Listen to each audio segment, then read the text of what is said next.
So ikafika jioni ndo nikamcall and she asked me, hey, Robbie, are you standing or are you seated? We nikajua now this now the message that I didn't want to hear. Then she just told me that mom was we lost her. Yeah. That's what she said, tumempoteza. So we just like, even I didn't cry because the information was too heavy for me. Much, yeah. I didn't cry, I just sat down because nilikuwa nimeweka loudspeaker, so my cousin was there also. Alikuwa amesikia.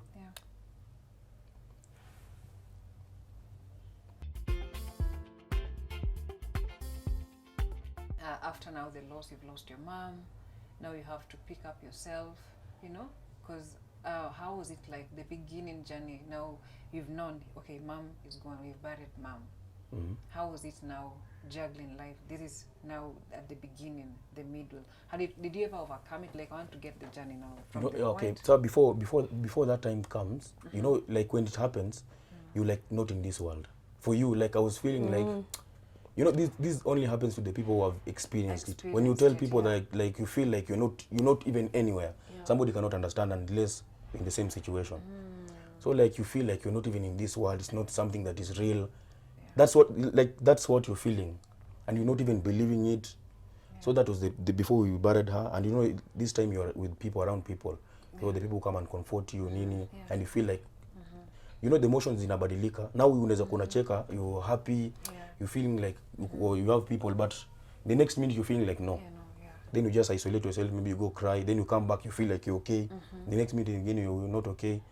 So during this time nilikuwa too like, after some now we've buried her, then we had to come back to Nairobi because now we have to still pay rent, you still have to live your life because now so just coming back because I stay alone. So it's hard because you know when you're at home, you're with your family, you're with your brothers and sisters, you're with the other relatives, you're with your father. So like you feel you still have people. But now coming to Nairobi and you in the house alone, then now there is when it hits you. You know, this is somebody when you have a problem, she's the person you will call. The first person you will think about, acha nipigie mom because niko na shida, acha nimpigie, she'll help me out, ama she'll advise me or do so. But now you are like, if something happens and you want her advice, she's not there. And there is nothing you can do about it. You see, like you cannot pray to anyone or even God and ask God, man, let her just come back. You now know that she's gone and she's gone for good because you now buried her. So like life, it was like so challenging. But now when you tell yourself like this is something that you cannot turn back because it has happened, and there is nothing you can do about it. So you just have to learn to live with it. So that time I was not active on YouTube. I just went like offline, and people didn't. Okay, I broadcasted it on YouTube, and people were like, my fans were there. Okay, sorry, nini. Like they were engaging me, but even I was not reading those messages at that time because the more you read them, the more you feel like, hey, you've lost. Hey, now she's gone. Now it's true, she's gone. So I was not even reading those messages. I was just like, I was just perusing, but I was not reading them. So until it reached a point, and I feel like, now I just have to accept it. I just have to go back to YouTube because now bado rent itafika na nitaulizwa. Kiataka ataanza kuniambia ati, ataanza kuniambia ati, oh, you lost your mom, now you're not going to pay rent. No. These people still want that money to do one or two things, so you have to work. That's when I went back to YouTube and now here. Trying to move on. Yeah, trying to move on, yes. Sharon? For me, I think before the burial, so first of all, when we were in Nakuru, my younger sister was in school, Kabarak, so I had to go pick her the following day. Actually, I think she had just finished her exams the same day. So I went, picked her, and by then I was so strong. I don't know. I used to say that if I ever lose any member of my family, I don't know, I'll commit suicide. I was also saying I was just saying like, you know, I was telling myself the same, especially I was saying my mother. If it happens to my mother, the first thing I just take a rope or I just go to Mombasa, kwa ocean, nikitembea tu hivyo. So, and I think your time I was just strong because I just felt like I don't know what to do, but let me just do what I can do. So I went to my sister's school and I slept at her house. in Kabarak. The following day, we woke up, we carried the things because she had finished school. She had her own Maliza, house. yeah. So we took everything, we came to Nairobi with them. And then, I don't know, by then I think I was just okay that time because I feel like I'm dreaming, I don't know what's happening. I even was talking to my clients, the same, I think the following day now, after I came from Nakuru, I was talking to my clients, you see. I had some deliveries to do, I did them, I packed my clients' products, I sent them, but that was just strong. And then the following day, we went back to Shags. At this point, you feel like you're dreaming because you're like, is this really happening? Is this really happening? Is this really happening? It's just like a dream. And then we went home, and then we were praying. You see, now when you go home, people are in the compound. Now that's when it hit me. Somehow it hit me. But then still that period, you know, you're planning for the burial. So that time I was just, let's just say I was okay. Now after the burial, I came back now to Nairobi. So when you came to Nairobi, hey, I don't know, unasikianga butterfly kwa tumbo, unasikianga unapata ulcers, pressure. I remember, and you know my mom, she was in my house before she left, before the accident. So I came back, alikuwa ameacha manguo. So I have her clothes, and then she told me, like this one, just back in Nazo, I'll come back, make sure they're clean, so that when I come back next week, I have something to wear. And then you look at the, like everywhere, she had bought us fruits. The fruits were still there in the fridge. Has some she had a bandage. It was still there. Her medical card, it was still there. Everything was just in the house. Nguo zake ziko hapo. So, and then kuna place in my house, she used to sit there. So every morning I would wake up, naangalia kitu, I just stare at that seat. I just stare at it every day. And then kuna ile days when my younger sister is not around, she used to go to work, my younger sister. So I would wake up, just sit down, usikia kukaa chini, and you just cry. You don't know, as in, you have to let it out. Yeah. Like, you know, you have to now fight it until you overcome. And then so, but most of the times nilikuwa na feel too butterfly, nilikuwa na feel pressure. I didn't nilikuwa na feel like I should go do a BP test, because it was just too much for me, and then cry. I just remember I used to sit down and cry, and then you remember you have to work. Unaamka, you have to talk to your clients. But I think something that helped me more is because my business was also doing well that time. So I was busy with the clients, because I know at the end of the day I still have to provide for myself and my siblings and just you know. So I always say I think that time I had so many orders, and it kept me busy. It was like a distraction. It was a distraction. You, honestly, it was a distraction. I got so many orders, and it was a distraction. As you don't want to get that time of, you know, mourning and crying and doing that, because you know there's another pressure this other side you have to deliver. So I think that's what helped me that time. But I remember at night I used to cry. I used to cry at night, and then in the mornings I would wake up in the morning. The first thing I would do, I would go to that seat. Just not to that seat, to the door, and look at that seat, and just imagine she's there. And then so after some time, I think you just cry. But what thing I did, I moved from that house because it had so many memories of her. When you go to the stairs, you remember how she was going down the stairs. When you go to the kitchen, you see how she was washing your utensils. When you go to the bathroom, you see how she was cleaning my bathroom. She used to clean my bathroom. I don't know, she just loved cleaning very much. So she used to clean and scrub my bathroom. So I was like, I can't stay here. I just have to move to a different house. So I think also moving to a different house, it also helped me to just, because I remember when I moved to the other house, I think the memories just reduced and I felt better than the way I was. But I think it's just a feeling. Sometimes you're happy, sometimes you cry, and I think if you want to cry, just cry. Because if you don't cry, even sometimes nowadays, if I block, sometimes I just block her. I don't want to think about her because it anifanya nikuwe emotional. At times you remember. And then there's the time you allow yourself to just remember her. You just, as in, you bring yourself here. She's here. You just remember the memories. You cry. After you cry, utakuwa sawa. Uko sawa. But now if you don't allow yourself to cry, you won't get past it. It's like you're building up. You're building it up. Pole pole. And then another thing, kuna some achievements like the past like 1 year, kuna vitu I have achieved.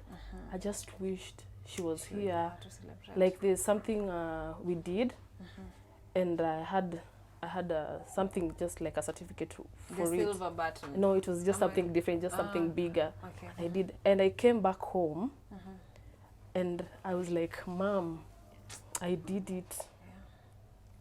I'm so sorry.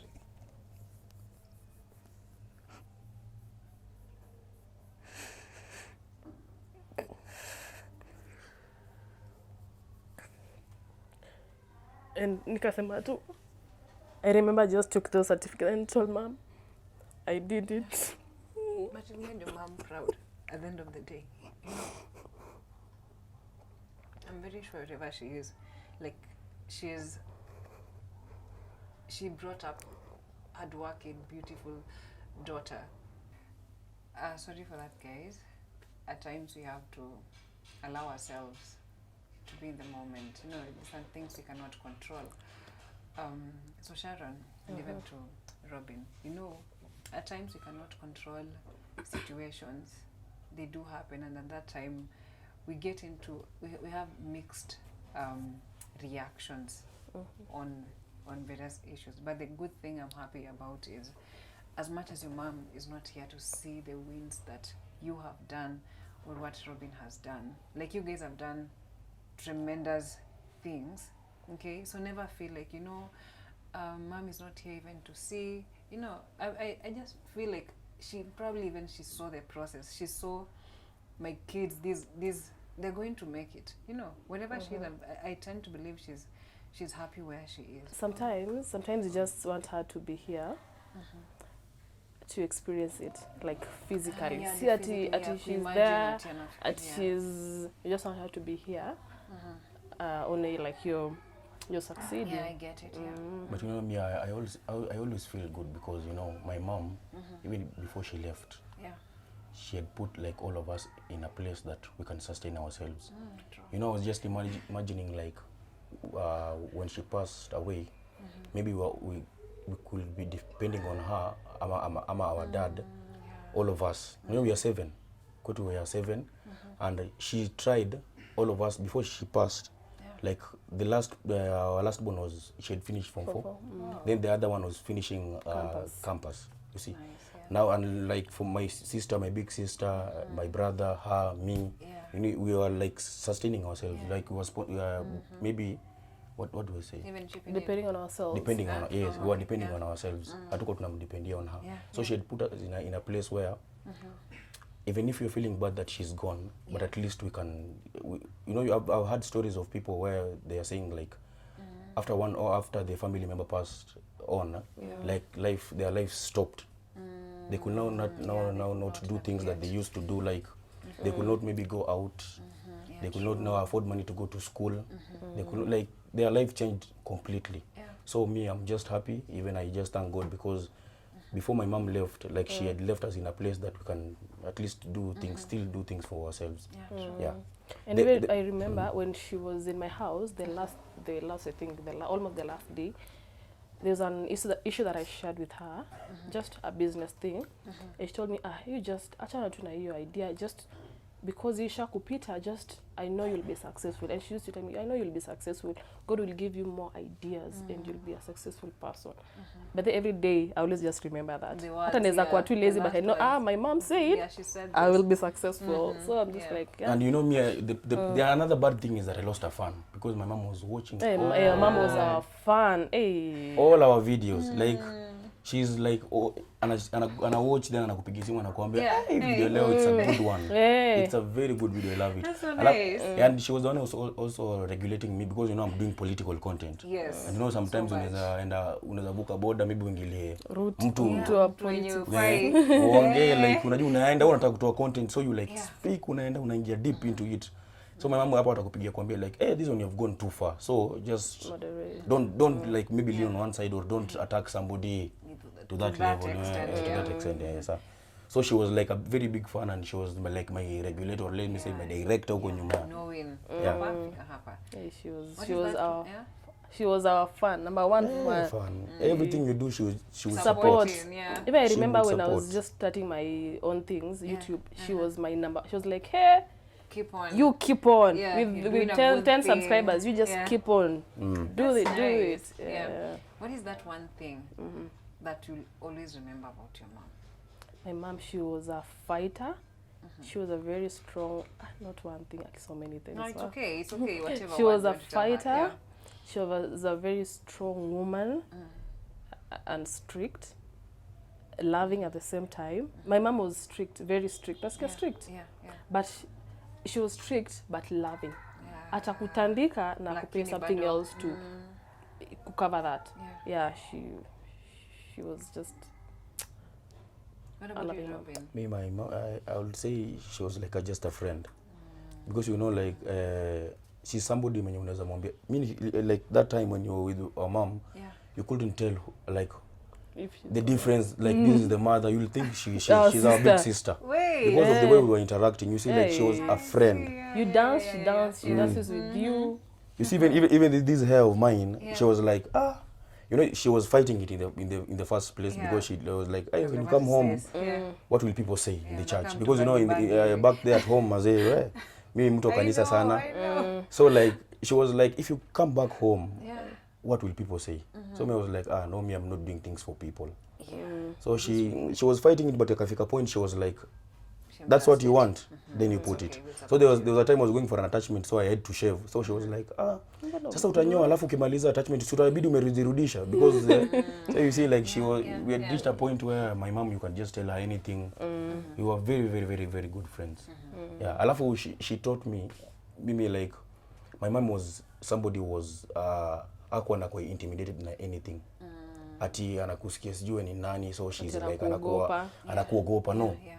my mom was like, I kama respect things you, are but- supposed to be done like this, that's how they will be done. Unaona? So like she taught us, like me personally, to fight for myself. Yeah.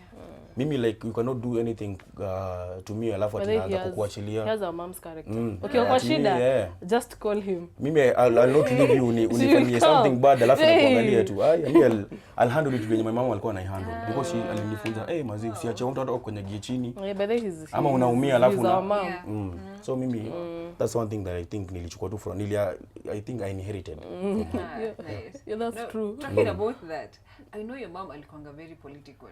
Like that's a given. Why? You see, you guys mna plan hata nyinyi kuingia kwa the political seat ama it's now Robin.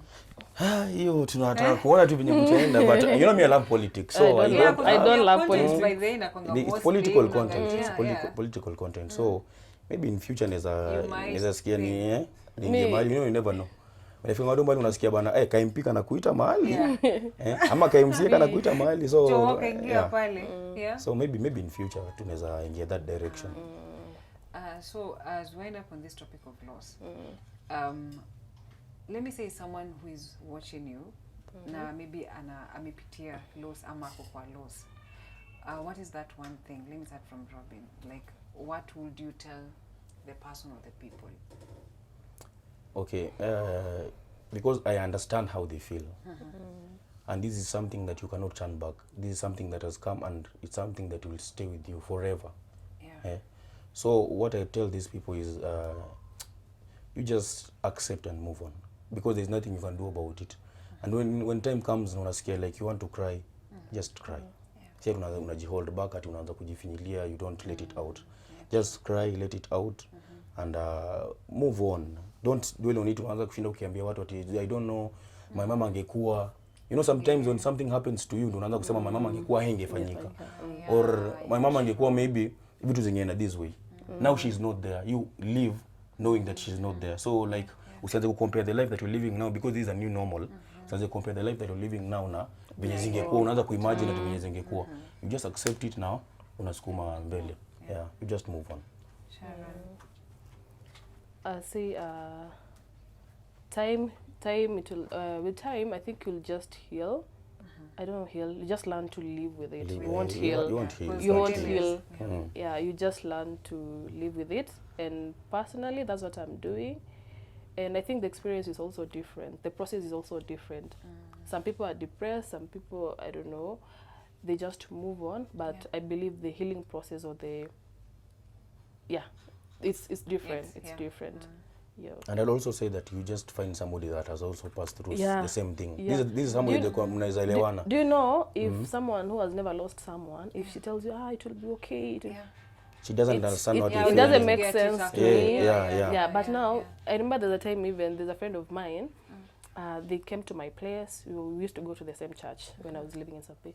So they came to my place and they were really advising me. But then at the end of it, I asked one of them, "Have you lost someone?" And she's like, "Yeah, I lost my mom when I don't know I was in which class. I don't know."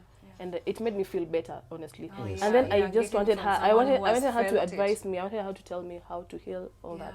Yeah. So sometimes when someone has gone through the same process, you understand and you appreciate. Yeah. I think for me, I've learned something. Like, to be honest, I couldn't maybe understand. Okay, I don't understand how, like, how the process is. So you might find me to be in a place where I'm like, hey, it will be fine. You know, not forgetting the fact that I don't know how you guys A feeling, are yes. feeling it. Yes. You know, I think I've learned something. Like, don't be quick. You know, to be the one saying, "Oh, you know, you'll be strong." okay. Like, let that person who is going through the moment experience the moment Yes. for themselves. Yeah. Yes.